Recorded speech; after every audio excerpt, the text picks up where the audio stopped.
So prayer is truly foundational. In touching the lives of other people, there are two things that I always pray for. And one is wisdom, and the other is discernment. And I don't want to go into any relationship without wisdom or discernment. And much of what we deal with as parents in the world are spiritual dilemmas and spiritual difficulties that the people are going through that we're trying to walk alongside of. And this takes us back to the roles of the soul and the spirit. We talked a little bit about this last fall, and I just want to revisit that briefly. Most biblical scholars agree that the soul consists of the mind, the will, and the emotions. Right? And the spirit is that part of us that is capable of being joined to God's spirit and hear God's spirit speak to us. And I think last year I gave an example of buying an old junker banjo that I wanted to fix up, and I felt my soul saying, offer him less, he'll take it. And my spirit said, offer him what he's asking. And so I went with what I was hearing in my spirit, and that turned into an opportunity to pray into this man's life, not a believer. And it's right there in the 7-Eleven parking lot where we met, I was able to pray hope and even redemption into his life. I'm not sure what kind of decision he made, but that's not up to me. And none of that would have been possible had I listened to my soul. You can't take away someone's blessing and say, oh, but let me bless you with something that doesn't cost me anything. You can't do that. Okay? Praying for discernment involves walking by the Spirit. And we're instructed to walk by the Spirit. And pray. And pray a lot. There you go. That wraps it up. Pray and pray a lot. The next step we want to talk about is building trust. This can be done by words and by actions, mainly. The last time I was actually in Mexico, we went to this barbecue in another village. I noticed there was a couple standing off to the side. They were 50-ish, I guess. And they were just standing there by themselves and kind of looking like fish out of water. After the general stuff was done, I saw a young woman, Maria, standing over there, and she looked distraught. And I went over to this couple and said, I'm going to go pray for that lady. Would you like to join me? And they said, we've never prayed face-to-face with anyone, ever. We just always pray quietly by ourselves. And I said, well, you don't have to do anything. You might want to come along and just watch. And so they said, yeah, okay, we'll come. And so we went over to this lady who said her name was Maria, and talked with her and then translated for this couple. It turned out that that this distress I saw on her face was very real. Her husband was off on an affair with another woman who was a friend of hers, actually, and he'd taken any financial support with him, and so she was destitute, and a lot of stuff going on. And we started to pray into that. I prayed into that. As I did that, Sarah went over to her, wrapped her arms around her. Now, she didn't speak a word of Spanish, and this woman didn't speak a word of English. She just put her arms around her and held her like a mother would hold a daughter. And this woman just stood there and wept. I didn't say anything for a long time. This woman just was being comforted and just wept out a lot of her pain. And when she kind of cleared up, I said to Maria, how do you feel? And she said, I feel like I have a mother. And then she told us that her mother had died when she was very young, and her father had left shortly after, and I think a neighbor had raised them or something like that, that kind of thing.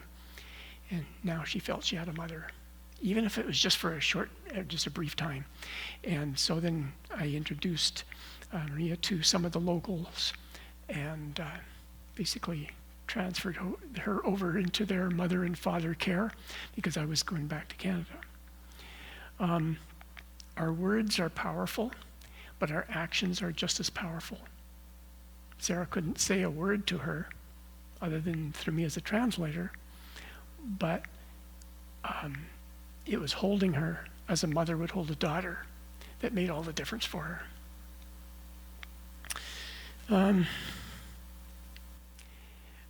I was driving down, a number of years ago, I was driving down from the north, heading down this area, and somewhere north of Williams Lake, I was driving along, and I see this kid come running out of the bush down this slope to the highway, and he gets on the highway, and he's flagging me like this to stop. So I thought, oh, somebody's in trouble. So I stopped. He ran up, just jumped in the car with me, and he said, go, go, go. And I said, what's wrong? He said, I'll tell you, just drive. And so I thought, okay, it's a bit strange, and at that time, and now you wouldn't, if you did that now, you'd probably end up in prison for 25 years, but at that time, it wasn't that big an issue. And so I got him to tell me his story, and he said his foster mother is trying to kill him. He said she comes after him with all kinds of things. Now, I didn't know if he was making this up or not, but there was something about his story that made it sound plausible. And he said, he was only like 11 years old, or 10 or 11.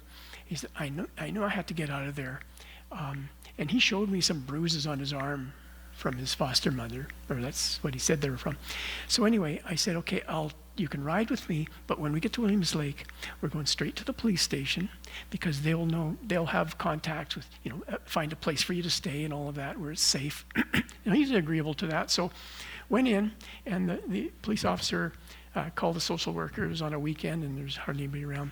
This young, very pleasant social worker came in, and she said to the boy, well, why don't we go talk in the back room? And he immediately looked fearful, and he looked at me, and he said, I'll only go in there if he can come too.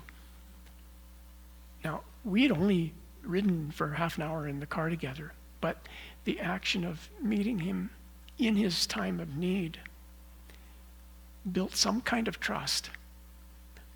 And that was important to him in that moment, that there'd be somebody with him that he had already gained a little bit of trust with. Bringing children into our home to be a parent figure in their lives is something that for many of them was at best a second best. They really wanted their own parents to be parents, and that hasn't worked out. So when I stepped in and tried to be a father, a lot of times there was resistance, and I had to learn to earn the trust and earn to play that role in people's lives. It didn't come naturally for them, and often not for me. So I had to grow and mature in my Christian life and not expect immediate affirmation in my role as a father. So I had to grow and become more mature, and to be more patient, and to just grow up in my Christian life. Your own children have a certain amount of loyalty. You've loved each other and you've earned some respect. But with a child at 12 years old who's hurt, afraid, and traumatized, they come into your home. You don't have any of those things. In fact, they are more likely to mistrust an adult like me than to trust. And so it takes a lot of time and a lot of patience to win their confidence and their trust. And in the meantime, I have to stay mature about it, and I have to look to God for the results and affirmation, and not from them.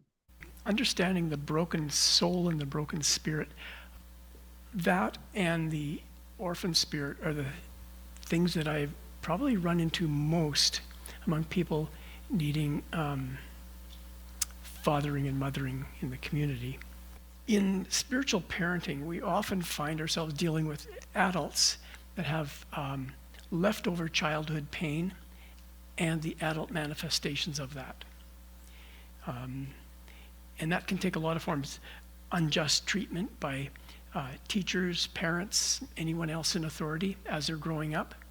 And they carry that. It's never been resolved. It's never been dealt with. Carry it into adulthood. And now it manifests itself as adult manifestations of childhood experience. And that's, I don't want to sound I don't want to put out psychobabble here, but that's been well documented, just so we know. Dysfunctional relational and coping skills,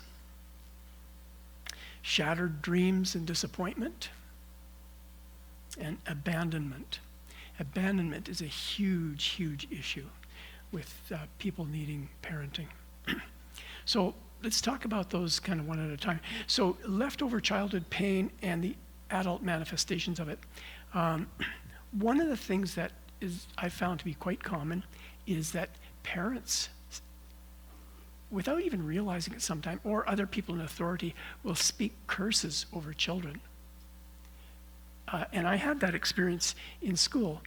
In grade 5, I had a teacher, a substitute teacher, and she'd walk around, look at everybody's work all the time, and look over your shoulder and stuff. And we were writing an essay in class, and I had the hardest time figuring out where the commas were supposed to be. I don't know, it just didn't connect. And she saw this and whipped my paper off my desk to the front of the class and said, "He is never going to amount to anything. Look at this, he doesn't even know where to put the commas in, and he's already in grade 5. Okay? Teachers wouldn't get away with that now, but they did then. And that was a curse, and I didn't understand curses at the time. But for the next 5 years, I hated writing. I didn't even want to write my name, it was that bad. And I did miserably in English.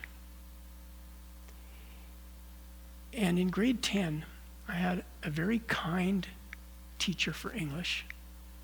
And we had an in-class assignment, and he's walking along, looking, and he said, "I see you're having some difficulty getting started here." I said, "Yeah, I am." He said, "Well, don't worry about it. Don't sweat it. Just work on some other subject for now. And when you go home on the weekend, write an essay, and it doesn't have to be about the topic I assigned, just about anything, and bring it to me on Monday morning." And suddenly I just went, whew, the pressure was off, at least for the moment. That weekend, I felt free. I started to write. Monday morning, I brought in my essay, put it on his desk, and we're sitting there, and we were doing, we had English first thing in the morning. He's looking at it, and he gets up and he said, "Irv, I'd like you to come up here." And I thought, oh man, what have I done now? He said, "I want you to read this to the class. This is one of the best essays that I've seen this year." In saying that, he broke that curse. Now, I don't know if he was a believer or not. He certainly behaved like one. And from that point on, I once again loved writing. Loved writing. In fact, there was a whole year of my life where I made my living writing. Hard work, hardest I've ever worked. The life of a writer is not glamorous, not for most anyway. But all that to say that that blockage of writing was gone for good. And since then I've published 3 books, and I enjoy writing. I took great joy in writing out my notes for this. I've been doing some script writing for videos for the European market, and I love it. And I've sold a number of them. None of that would have been possible if that curse had not been broken. And so we need to watch for those kind of things in the people that we are parenting. Very common. Why aren't you as pretty as your sister? I know a person who was told that by their mother. Why aren't you as smart as your brother? Pull up your socks, get going. Come on, work harder. Be as smart as your brother. Maybe we don't define curses, but I had to define it because of the experiences I was having. And the more I read about it and other people's experience, the more I realized that those are actually curses, just as if a shaman had put a curse on you. That powerful. Not intentional always, but often just through ignorance. We can also speak curses over ourselves without realizing it, sometimes referred to as vows. I'm never going to do that again. I'm never going to come near a church again. I was hurt in that last one. Things like that can actually limit our future unless those curses are broken.